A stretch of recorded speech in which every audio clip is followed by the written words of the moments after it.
Selamat berjumpa mahasiswa Magister Administrasi Publik Universitas Terbuka yang saya banggakan. Kali ini kita akan membahas topik tentang pemahaman konsep kebijakan publik. Untuk membahas topik ini, saya merujuk kepada beberapa pakar. Salah satu di antaranya adalah Stephen E. Peterson. Stephen Peterson mempunyai pendapat bahwa yang disebut dengan public policy atau kebijakan publik itu adalah government action to address some problem, yaitu adalah action atau aktivitas pemerintah yang dilakukan untuk mengatasi masalah-masalah yang sedang terjadi di dalam masyarakat. Konten dari pendapat Peterson ini adalah bahwa masalah yang terjadi itu benar-benar dirasakan oleh masyarakat secara keseluruhan, yaitu masalah yang dapat membahayakan, dapat menimbulkan dampak pada kepentingan umum. Jadi, kalau masalah itu sudah sampai pada taraf seperti itu, artinya pemerintah tidak boleh bermain-main lagi, karena dampak yang ditimbulkan dengan pembiaran maka akan lebih berbahaya untuk kepentingan secara umum. Artinya masyarakat akan mengambil penyelesaian secara sendiri-sendiri sesuai dengan kehendak mereka, dan biasanya akan liar, sulit untuk diatasi. Nah, oleh karena itu kata Peterson, government action to address some problem. Pemerintah harus menindaklanjuti setiap problem yang dirasakan menimbulkan dampak secara kolektif di dalam masyarakat. Cara untuk mengatasinya bisa bermacam-macam. Diawali dengan dialog dengan masyarakat, apa yang diinginkan.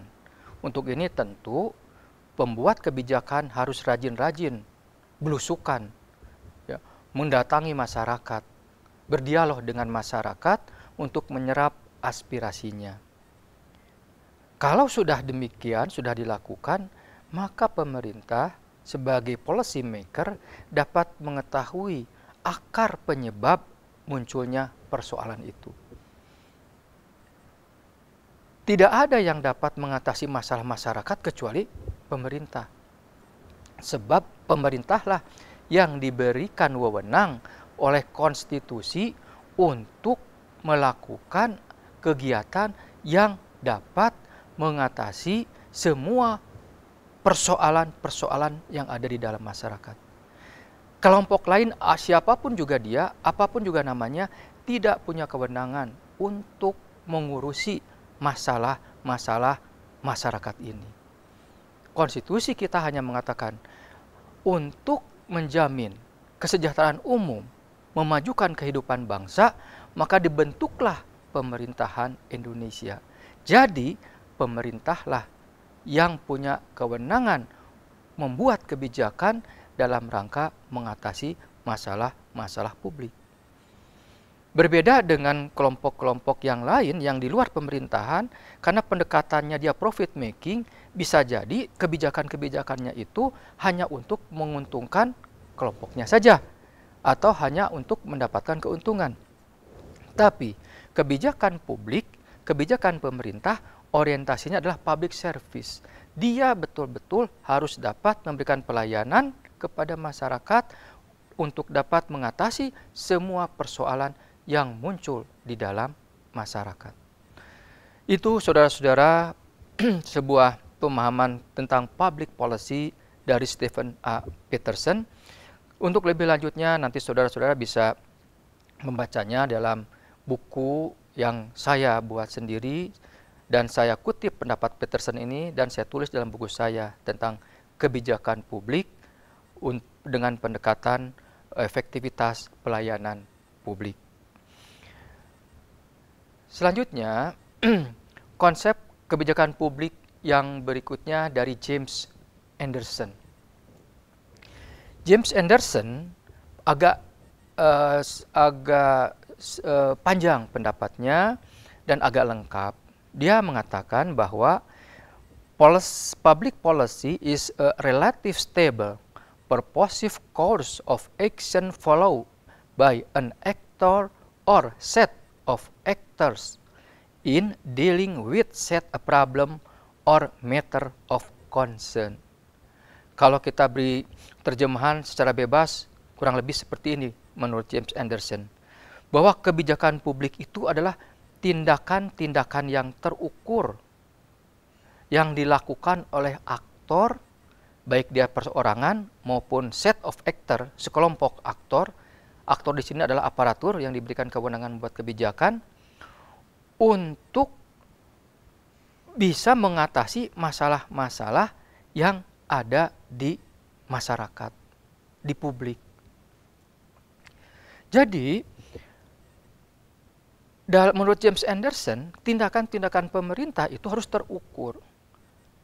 Terukur dalam arti pemerintah pun harus bisa berhitung bahwa kebijakan yang dibuat itu operasional, bisa direalisasikan, bisa ditindaklanjuti sesuai dengan kemampuan yang ada pada saat itu. Banyak kebijakan-kebijakan dibuat ternyata terlalu idealis, terlalu mengawang-awang, tidak menyentuh persoalan yang sebenarnya. Akibatnya, kebijakan-kebijakan publik itu hanya bagus di atas kertas, tapi ketika direalisasikan, jauh panggang daripada api. Sehingga yang timbul apa? Sering terjadi kita melihat sebuah kebijakan yang harusnya didukung oleh masyarakat, disyukuri oleh masyarakat, ini malah di demo. Ini persoalan yang menggelitik para analis kebijakan. Mengapa ada kebijakan publik yang diarahkan untuk memecahkan masalah-masalah publik, malah didemo oleh mereka? Ini ada missing link. Ada sesuatu yang tidak beres tentu di dalam proses pembuatan kebijakan publik itu. Nah, James Anderson melihatnya dari segi ini, bahwa seringkali kebijakan publik itu diskenariokan seakan-akan untuk kepentingan publik, tapi sebenarnya hanya untuk kepentingan sekelompok orang atau kepentingan orang yang membuat kebijakan itu saja. Nah, ini yang oleh James Anderson diungkapkan bahwa muatan politis dalam public policy itu sangat kental. Kepentingan-kepentingan publik, kepentingan-kepentingan politik seringkali mewarnai kebijakan publik.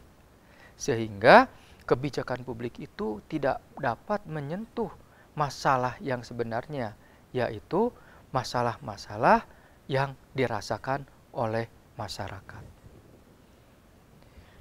Saudara-saudara, selanjutnya pendapat yang ketiga saya mengutip dari Thomas R.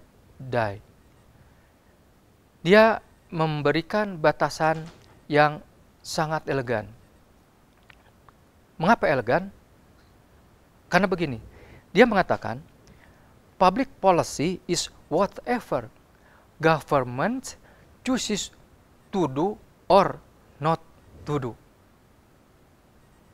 Jadi, kata Thomas Dye, yang disebut dengan kebijakan publik itu tidak selalu action. Karena diamnya pemerintah saja itu adalah policy. Not to do is a policy. Nah, ini pendekatan yang sebenarnya di era reformasi sekarang ini, di era yang demokratis sekarang ini, tidak diharapkan. Masyarakat menginginkan pemerintah itu to do, melakukan sesuatu, ada action. Masalahnya actionnya itu salah atau tidak, masyarakat bisa menerima daripada pemerintah itu mendiamkan sebuah persoalan. Sebab kalau persoalan itu tidak ditindaklanjuti oleh pemerintah, maka pasti yang menindaklanjutinya adalah masyarakat dengan caranya sendiri-sendiri. Ini berbahaya. Nah, jadi saudara-saudara, selemah-lemahnya pemerintahan adalah yang not to do terhadap masalah yang dihadapi masyarakatnya. Membiarkan, biar masalahnya selesai dengan sendirinya. Ini sangat tidak diharapkan di era reformasi sekarang ini. Sebab apa? Kalau masyarakat yang menindaklanjuti dan pemerintah diam, banyak spekulan-spekulan yang memanfaatkan dari keadaan abu-abu seperti ini. Sebagai contoh, baru ada isu saja bahwa BBM akan naik. Kasih garis bawah, akan naik. Baru akan, belum terjadi. Tapi spekulan di lapangan, di masyarakat, sudah menindaklanjuti. Tarif angkutan umum sudah naik. Harga-harga 9 bahan pokok sudah naik. Jadi perekonomian melambung. Padahal harga BBM-nya masih tetap seperti yang lama. Hanya karena isu akan naik, maka spekulan sudah membuat dugaan-dugaan dan menaikkan harga barang. Kalau sudah begini, yang rugi siapa? Pasti masyarakat kecil kembali. Nah, oleh karena itu, di dalam konteks public policy diperlukan ketegasan, yes or no.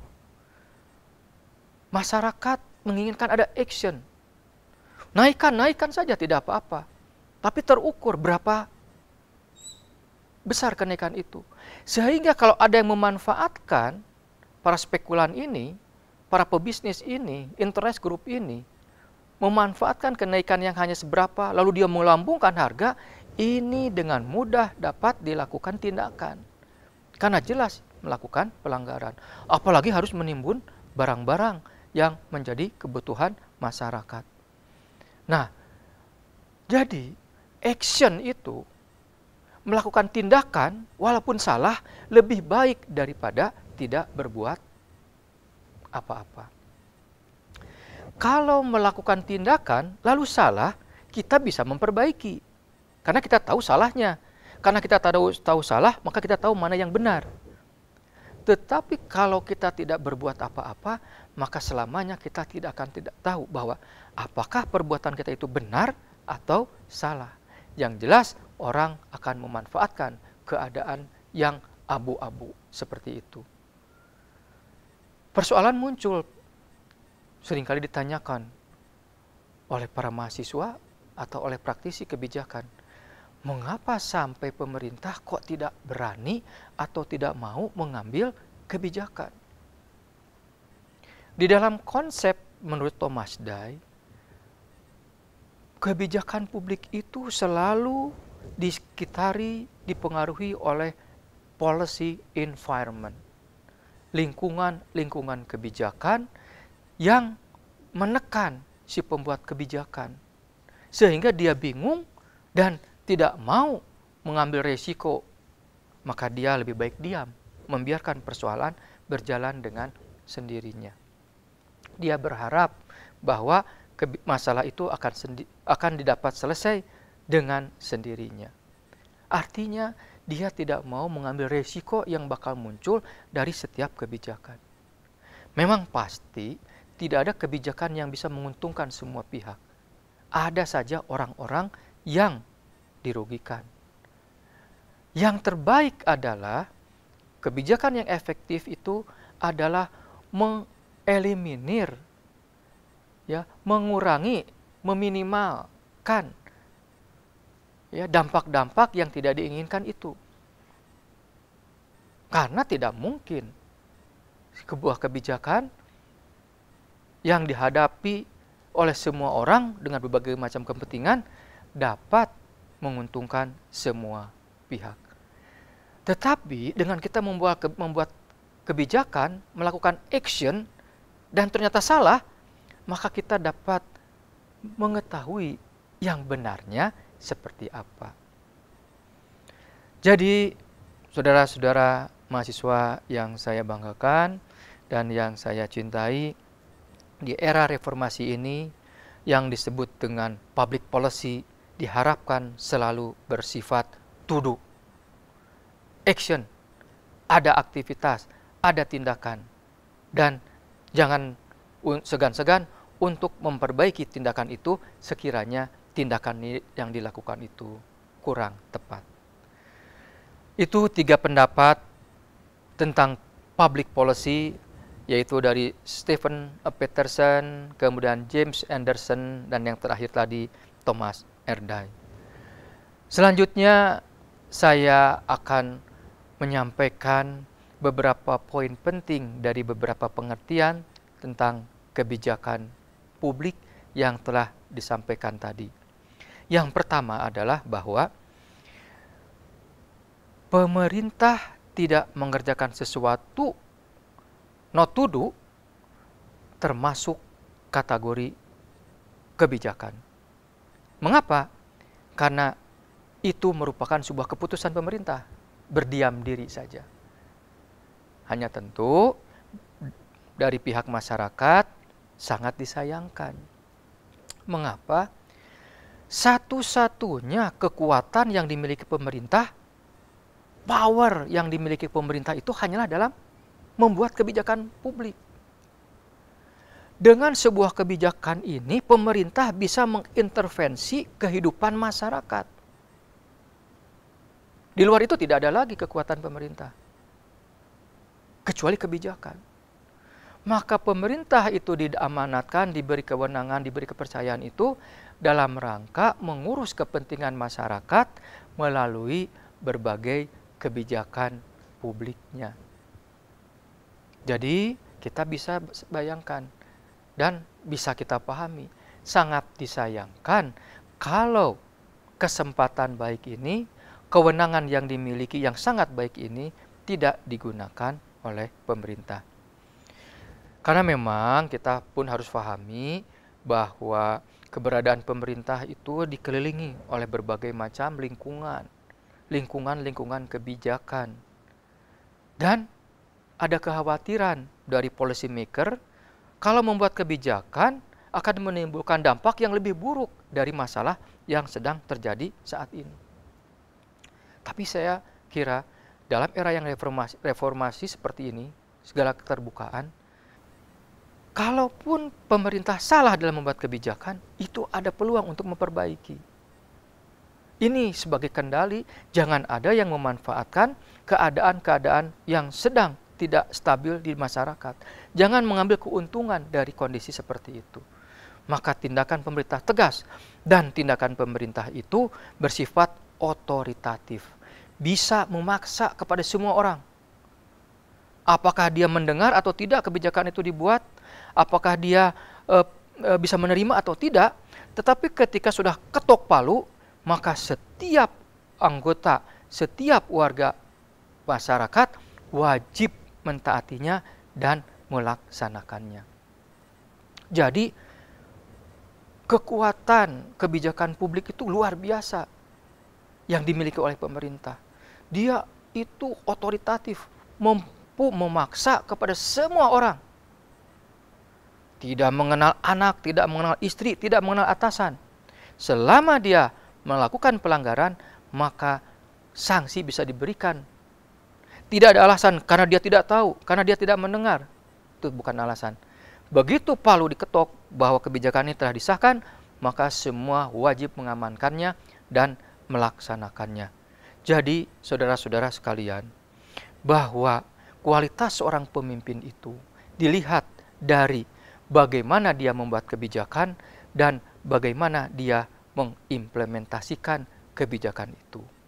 Walaupun kita bisa pahami bahwa kebijakan itu tidak bisa menguntungkan semua orang, tapi yang pasti kalau kebijakan pemerintah itu berkiblat membela masyarakat kecil, masyarakat miskin, maka pasti masyarakat akan memahami, akan mendukung, walaupun toh ternyata kebijakannya itu ternyata nantinya tidak tepat, kurang pas, tapi masyarakat akan mengerti, akan bisa menerima, dan setelah itu nanti akan dilakukan perbaikan selanjutnya. Saudara-saudara sekalian, sebagai penutup, saya ingin katakan bahwa mengapa kebijakan publik itu sampai sulit untuk dilakukan, sulit untuk dibuat oleh pemerintah, karena keberadaan pemerintah dipengaruhi oleh lingkungan kebijakan. Semakin tinggi level kepemimpinannya, semakin berat tantangannya, semakin berat gangguannya dan ancamannya. Seringkali juga mengancam secara fisik. Oleh karena itu kita bisa pahami, kalau menjadi seorang policy maker itu harus berhati-hati, harus bersikap menyeluruh, tapi tetap tegas, agar semua masalah yang ada di dalam masyarakat bisa diselesaikan. Kalaupun ada kesalahan-kesalahan, itu bisa diperbaiki, karena setiap kebijakan selalu membuat pasal karet, yaitu memberikan peluang untuk dilakukan perbaikan bila ada hal-hal yang kurang pas atau belum diatur pada kebijakan itu. Saya kira demikian, mudah-mudahan apa yang saya sampaikan ini hanya sekian bagian kecil saja, dapat dikembangkan kembali oleh saudara-saudara mahasiswa dengan membaca literatur yang lebih baik. Terima kasih, selamat belajar, semoga Anda menjadi mahasiswa yang berprestasi.